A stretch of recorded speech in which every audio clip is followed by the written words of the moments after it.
আর্থসামাজিক উন্নয়নে বাংলাদেশের প্রেক্ষাপটে কারিগরি শিক্ষা ছাড়া অন্য কোনো বিকল্প নেই। গভর্নমেন্ট ক্লাস সেক্টর, এই সেক্টরকে সবচেয়ে বেশি গুরুত্ব দিচ্ছেন মাননীয় প্রধানমন্ত্রী। তোমরা বুঝতে পেরেছ? এবং এটার দায়িত্ব পেয়েছি আমি। কোন অবস্থাতে কারিগরি শিক্ষাকে নেগলেক্ট করা যাবে না। কারিগরি শিক্ষাকে তোমরা আবার হায়ার এডুকেশনের সাথে নিয়ে যাও না। Higher education, engineering college, engineering university, সেই হায়ার এডুকেশন নিয়ে আমি বলছি না। দক্ষ মানব সম্পদ তৈরি করা, সেই কারিগরি শিক্ষার কথা বলছি। যে কারিগরি শিক্ষা হাতে কলমে শিখতে হবে, যে কারিগরি শিক্ষা এই দেশকে ডেভেলপ করবে।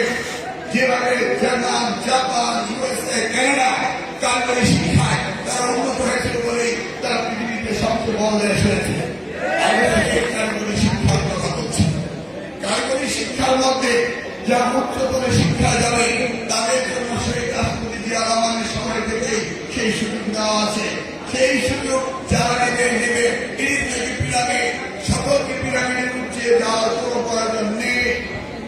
কারিগরি শিক্ষা হচ্ছে স্বল্প সময়ে হাতে কলমে শিখে রুটি রোজগার করে দেশকে স্বাবলম্বী করা, পরিবারকে সচ্ছল করা, সমাজকে সেবা করা। এই কারিগরি শিক্ষার মাধ্যমে আমাদের রেমিটেন্স বিপ্লব আনতে হবে। সেই কারিগরি শিক্ষা আমরা বলছি হাতে কলমে শিক্ষা। ইন্ডাস্ট্রি একাডেমির যে লিঙ্কের প্রয়োজন রয়েছে সেটা আমাদের করতে হবে। কারিকুলাম যেটা প্রয়োজন সেটাই করতে হবে। এখানে বাড়তি পড়ালেখা, অযাচিত পড়ালেখা, সময় নষ্ট করার কোন প্রয়োজন নেই। সেই কারিগরি শিক্ষায় আমরা তোমাদেরকে দেব। আর যারা কারিগরি শিক্ষা হায়ার এডুকেশন করবে তাদের জন্য ইঞ্জিনিয়ারিং কলেজ রয়েছে, ইঞ্জিনিয়ারিং ইউনিভার্সিটি রয়েছে। শিক্ষকের সমস্যা আমাদের অ্যাড্রেস করতেই হবে। তোমাদের আবাসন সমস্যা, সকলকে এই গণপ্রজাতন্ত্রী বাংলাদেশ সরকারের আবাসন দেওয়ার মতো সম্পদ আমাদের নেই, কিন্তু একটা মিনিমাম পার্সেন্টেজ দিতে হবে। সেই জায়গাটিতে পরে অপূর্ণতা রয়েছে সেটা আমরা অ্যাড্রেস করবো। কিন্তু সেটা বসে থেকো না, কারণ তোমাদেরকে লেখাপড়া করতে হবে, পরিবারকে দেখতে হবে এবং দেশকে দেখতে হবে। আমরা অত্যন্ত ভাগ্যবান বাংলাদেশ। কারণ থেকে জানো, এই তোমরা ৪,৫০০ স্টুডেন্ট এই ক্লাসের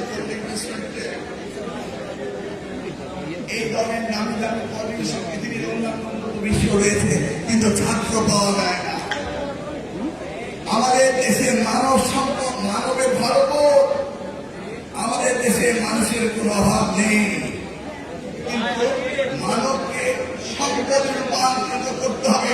এই দায়িত্বটি হচ্ছে সরকারের, এই দায়িত্বটি হচ্ছে এখানে যারা বসা করে। তোমরা জানো উন্নত বিশ্বে বেশি মানুষ মারা যায়, কম মানুষ জন্মগ্রহণ করে। এই বাংলাদেশে Japan, Canada, German, south Korea, America, পৃথিবীর সব দেশে মানুষের অভাব।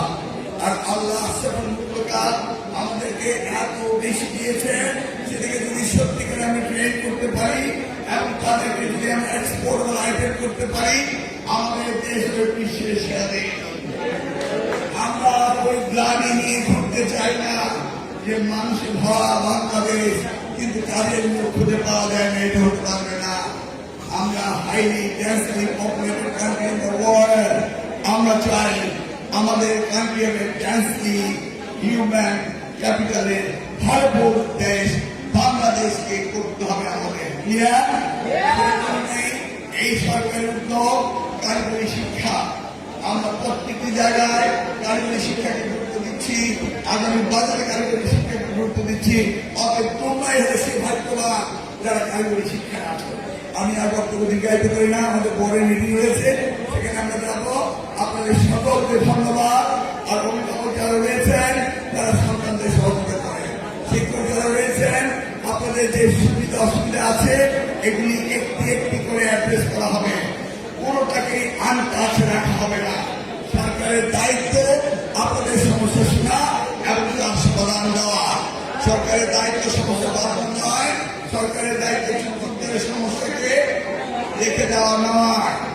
ক্লিয়ারলি বুঝেছেন? এখানে আপনাদের বিগত সরকারের সময় সিদ্ধান্ত থেকে ট্রেনিং করে টাকা নষ্ট করা হয়েছে, কিন্তু রেজাল্ট আমি দেখিনি। যে ট্রেনিং করেছেন তার ট্রেনিং এর রেজাল্ট আমি দেখতে চাই। যে যা কাজ করবেন জবাবদিহিতা দেখতে চাই। এই পলিটেকনিক ইনস্টিটিউটে প্রত্যেকটি ক্লাসরুমে সিসি ক্যামেরা সেট করতে হবে।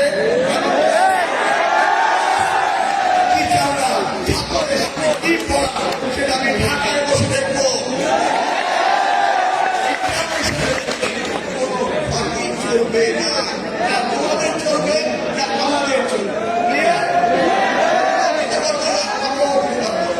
জবাবদিহিতার সম্মুখীন তোমাদের হতে হবে।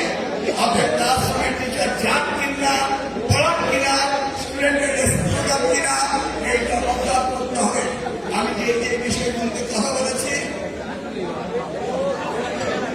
এই বিষয়গুলো এখন আমাদের মধ্যে যারা আছে তারা থিঙ্কিং করে তাদের কবিতারই ওয়ার্ড করবে।